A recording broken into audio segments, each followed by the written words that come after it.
Haru Hariva could barely keep his head above water. All he had was a waterlogged log left over from the canoe that had crashed on the reef, causing everyone on the canoe to jump in the water. He couldn't find anyone else that he'd been swimming with, and he had lost that boy Kapi, who had been so sick. He had lost him. And now, as he looked across the crashing reef, 3 miles to the sandy shore, he knew there was no way he could get there unless God helped him. And that was what his prayer said. God, you have to help me get to shore, because I can't get there myself. And just then he felt something bump his feet. It was sand. Sand 3 miles out in the ocean? There's no sandbars out past the reefs, out where the big, huge waves are crashing. He stood up and turned, and he was on the shore. He turned back and looked out, and there out in the ocean 3 miles away was the reef. He had been on the other side of that reef just a moment before, saying his prayer, ready to drown unless God could intervene, and the next thing he knew, he was on the shore.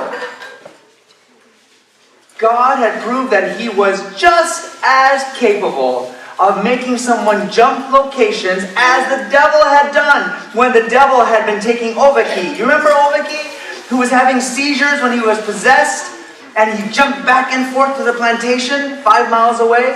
God had done the same thing in saving Haru's life. Haru collapsed on the beach, exhausted.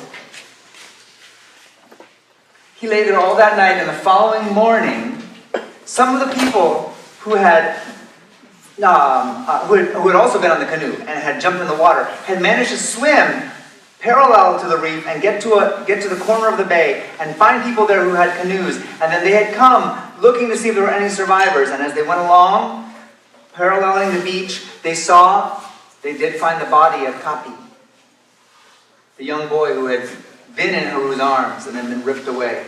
And then a little ways on, they saw a large log, one of the 2 large logs that made up that big sea-going canoe. And just past that, they found Haru, still alive, weak, dehydrated, exhausted, but still alive. They put him in the canoe. They brought him back to his home. His wife Kaura had already heard that the canoe had crashed and that they hadn't been able to find Haru. And when Haru was able to walk into her home, she was so grateful. And the 2 of them, with his children, knelt down and they prayed. And they praised God for saving his life. And they claimed a verse then. This became Haru's verse at that time for the rest of his life. A verse that I think you're becoming familiar with. Thus says the Lord who created you, fear not, for I have redeemed you. I have called you by your name, you are mine. And why do you think this verse was so important to Haru? Because the next line says, when you pass through the waters, I will be with you. I get it. Haru, his wife, and his children now proceeded to continue their mission work.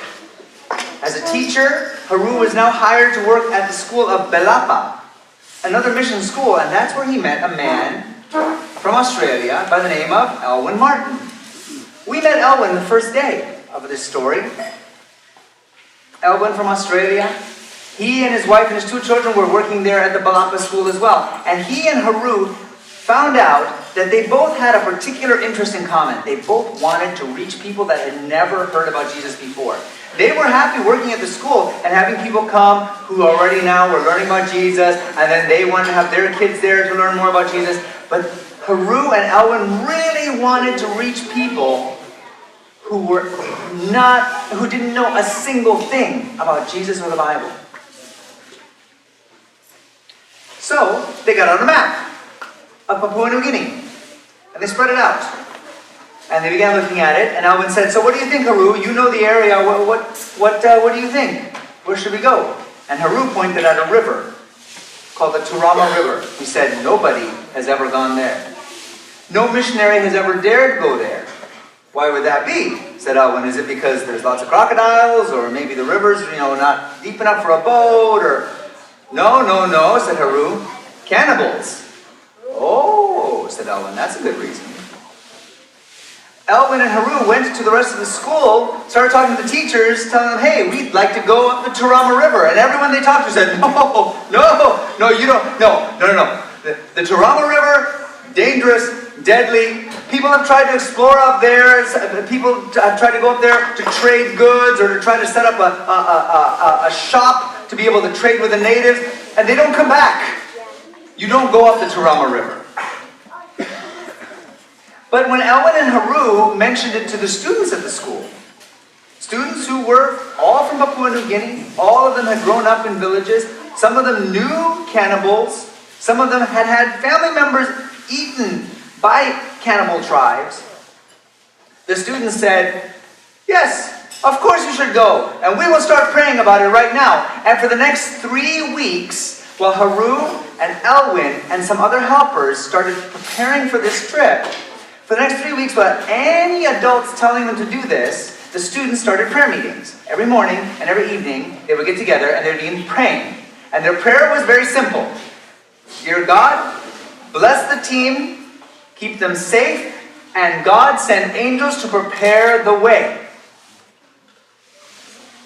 Bless the team, keep them safe, send angels to prepare the way. 3 weeks, Elwyn and Haru prepared, and Elwyn's schedule was very packed. They could only get the boat for a certain amount of time. There was one boat for the mission, and the boat had other trips that it had to do. So they would have a 9-day window. They would leave, they would have 9 days to make it all the way up the Turama River. Their plan was to go all the way to the top of the river, because at the headwaters of the river was a village that was on the outskirts of the cannibal area. So it wasn't a cannibal village. It would be a safer place for them to set up, and then they could work their way down the village, hopefully start spreading the gospel down the village as a team would start working there. But they would have to rush to take that boat called the Durua, which means help. Durua means help. And they were going to take the help boat up the river quickly, get all the way to the end of the river, talk to the people there, hopefully set up a base there, and then have to come back all the way down to get the boat back in time. They packed, they got ready, they took off. Elwyn went, Elwyn's wife went, Elwyn's 2 kids went. They were the only 4 white people on the boat. And then there was Haru, Haru's 2 other fellow teachers, Omoa and Koivi, as well as a couple other staff members who went with them.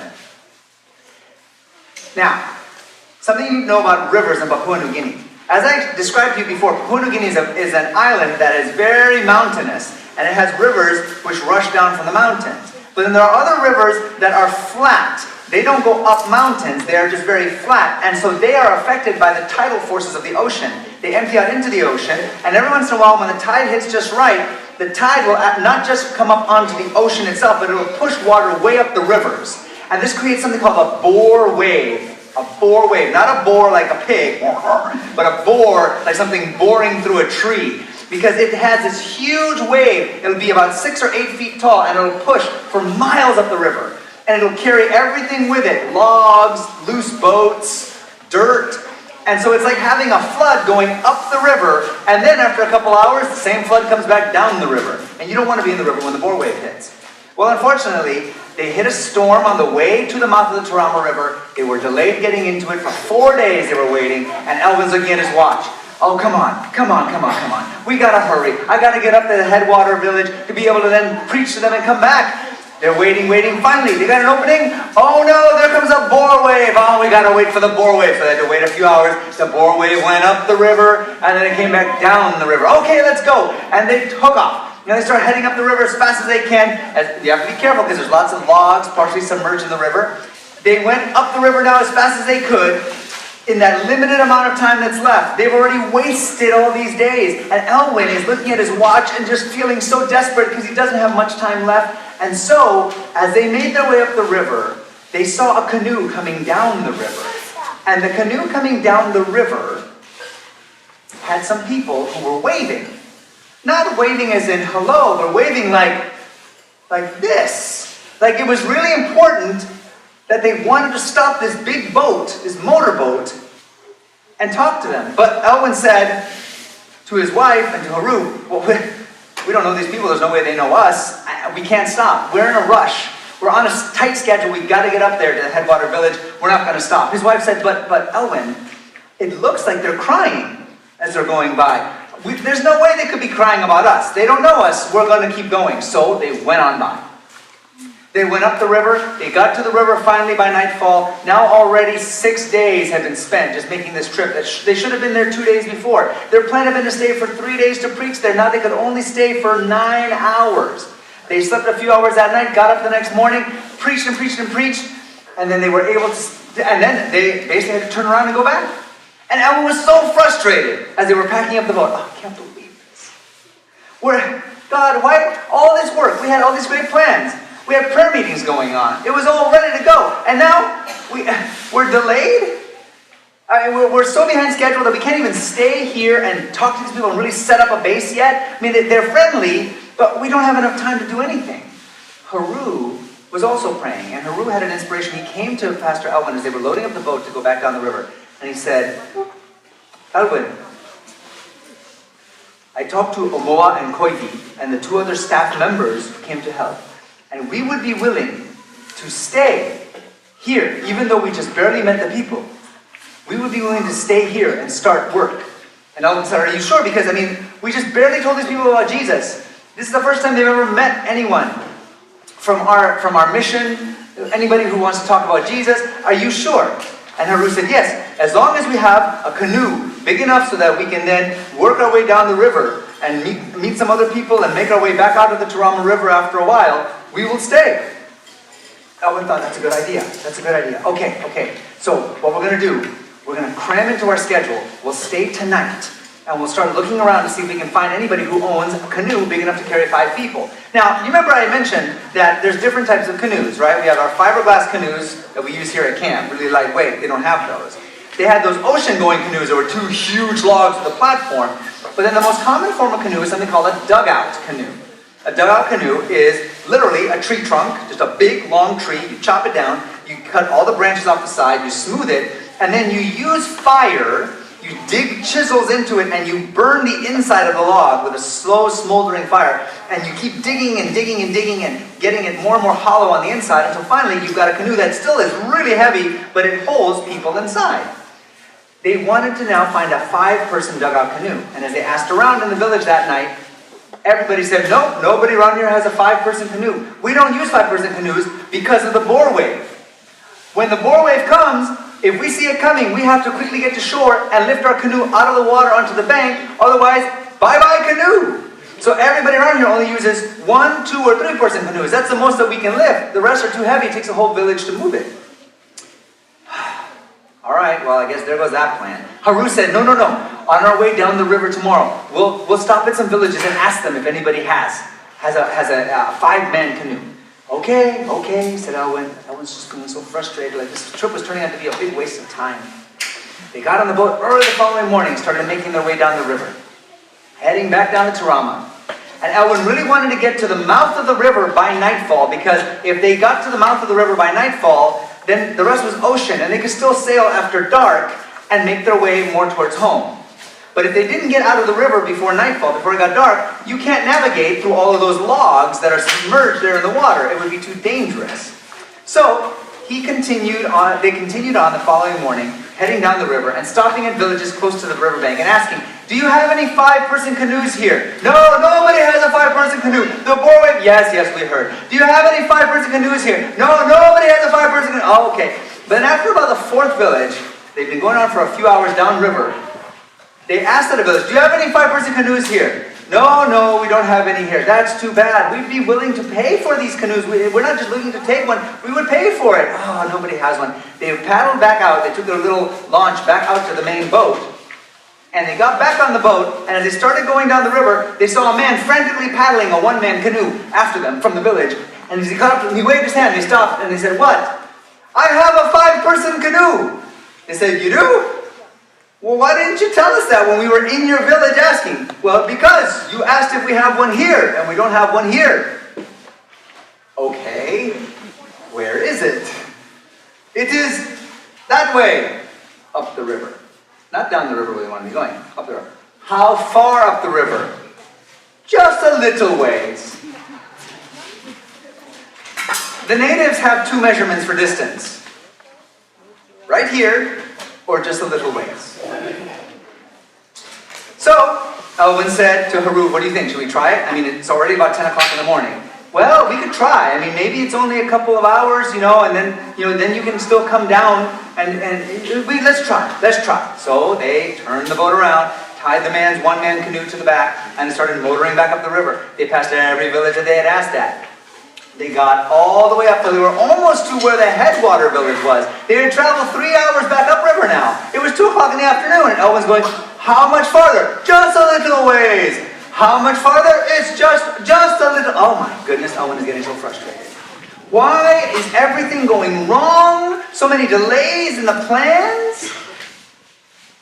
And finally the man says, pull, off here, pull here. So they stop, and they look, and there's no canoe on the riverbank. Elwyn looks through the branches to see where is it? It's in jungle. In the jungle?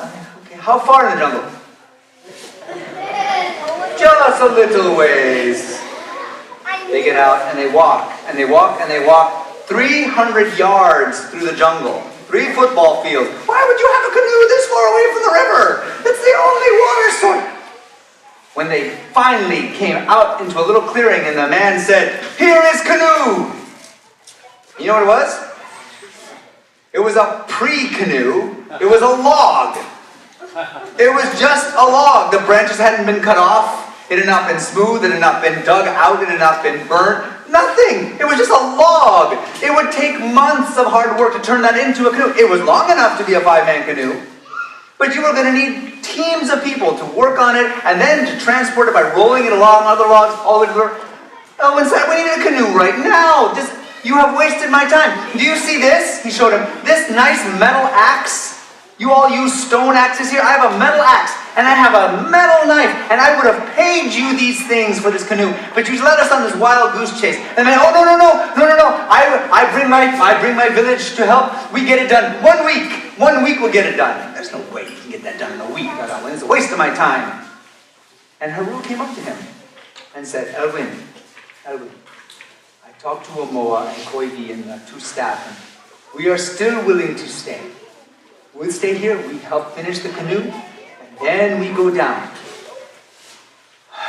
This was a huge test of Elwyn's patience, but Elwyn said, okay, if you're sure. But you realize it's going to be just you and the other 4 here while this man brings his villagers to help him. And what's going to keep them from going, hey, they've got this knife and this axe, and they probably have other tools. Why don't we just kill them and take their stuff? Haru said, no. God will not allow that. God would not allow that. I will stay. We will stay. All right, Elwyn said. So Elwyn left Haru and these other 4 brave men out in the middle of the jungle to work on a log to turn it into a canoe. While Elwyn rushed back through the jungle to get to his boat. Now it was about 4 o'clock in the afternoon. It was going to be dark in just about 3 or 4 hours. There was no way. He went down the river as fast as he could with his wife and his 2 kids, and they just couldn't make it.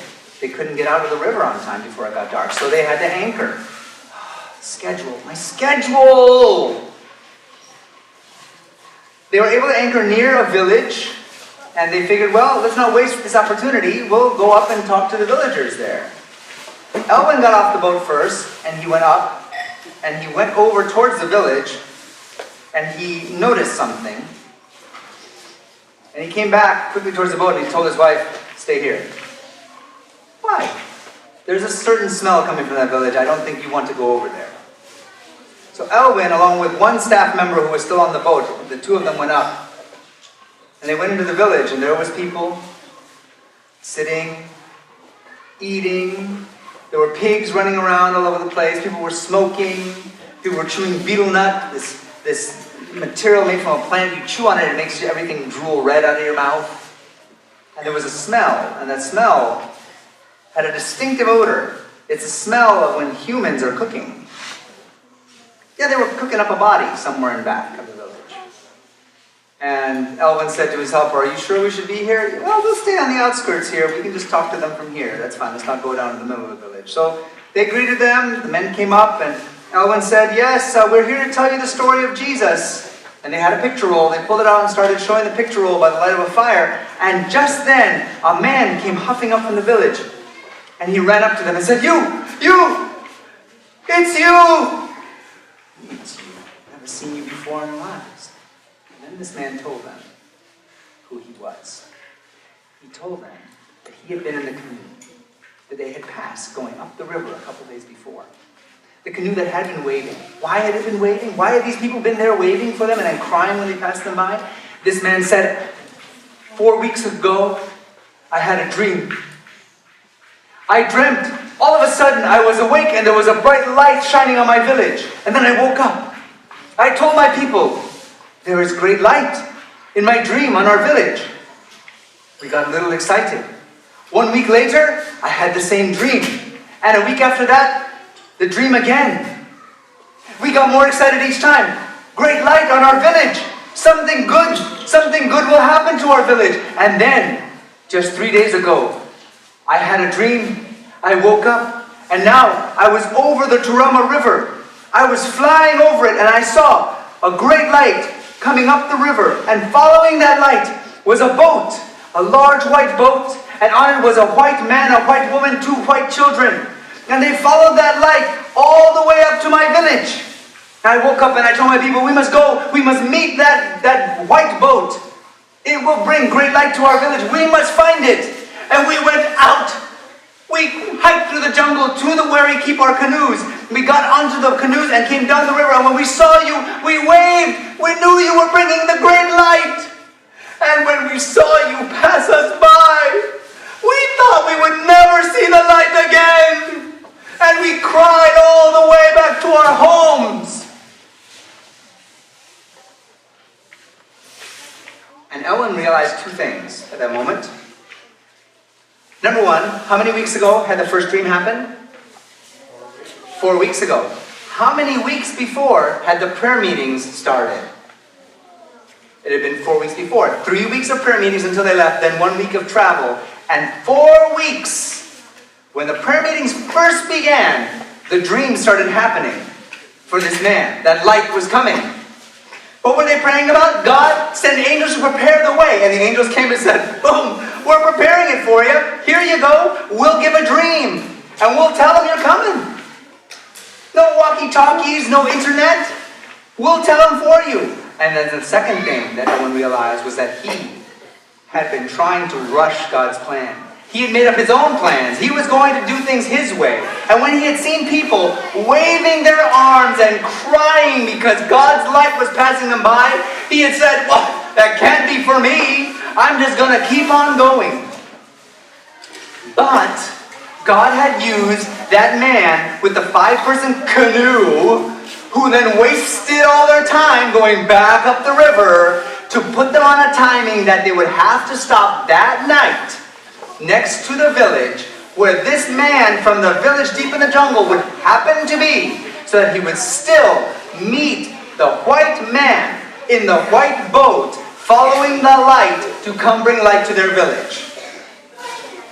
God's plan and schedule have been perfect all along. How many of you guys like it when I end my story on a cliffhanger?